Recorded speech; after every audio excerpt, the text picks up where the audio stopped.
Libraries are starting to integrate RSS into their online catalogs in some interesting ways. Now, there are a couple different examples we can look at. I picked a couple. I didn't spend a lot of time looking for these. The first is Dekalb County Public Library. They do some interesting things with feed lists. From their homepage, if we look down toward the bottom, we see they've got this RSS feeds category, and they've got some lists that you can imagine would do well in a public library, like new adult fiction or books of a certain genre. Also, looking down at the bottom here, we see this RSS feeds list. One thing I like about the way they show this list is they give you the feed name, then they give you a note field on the right hand side. That can really be helpful. Let's take a look at this. Calendar of events. This kind of points to the fact that you can use RSS for all kinds of things. I really like the fact that they've got this build your own RSS. They give you little check boxes to allow you to select different events that you might be interested in. We make our choices here and then just click on Build My Custom RSS. And there we have it. They describe this very simply. Here is your custom RSS feed. Really like it. Next, we'll take a look at Knox County Public Library. And this is really something I think you should think about.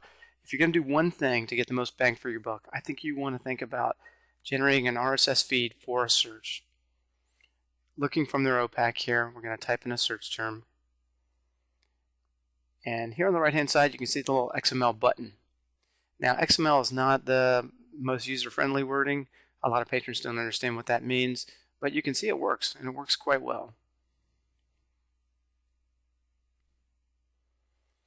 Next, we'll take a look at the University of Virginia. They've got something called Virgo Beta, which is a home-built system.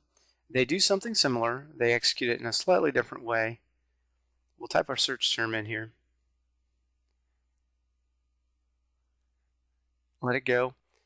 And on the right-hand side, we can see the RSS button. As I mentioned, I think it's a better idea to use RSS than XML. If you hover over the button, you see you can add a mouse effect too. I don't really like what they're showing us there. It's totally confusing. Little touches like that can make the difference for patrons who don't always understand things. And if we click on one of these, we can take a look. It'll take you right back into the catalog to the item level, the full description.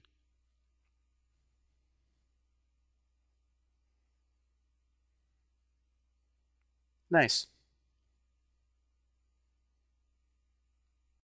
Finally, my favorite, the University of Huddersfield. They've also got an RSS feed for searches. They do it a little bit differently. And I believe we're looking at Horizon here.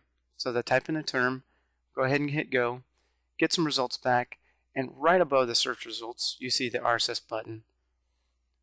Mouse over effect, very clear RSS feed for this search.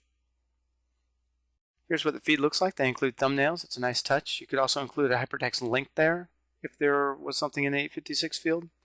If you click on one, it'll take you to the full item record.